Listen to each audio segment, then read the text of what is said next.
Hello everyone, welcome back to another episode of Technologyglance. Today in this video, I'm going to guide you through how you can find privacy policy on MX Player. So let's get started. Firstly, open MX Player app in your device. Then tap on your profile icon if you haven't. Next tap on Legal. Next you can see the option of Privacy Policy. Tap on it. So, this is how you can find privacy policy on MX Player.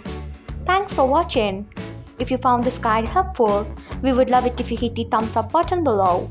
We upload great new tech tutorials like this one every day, so do not forget to subscribe to our channel and hit the bell icon so that you will never miss another update.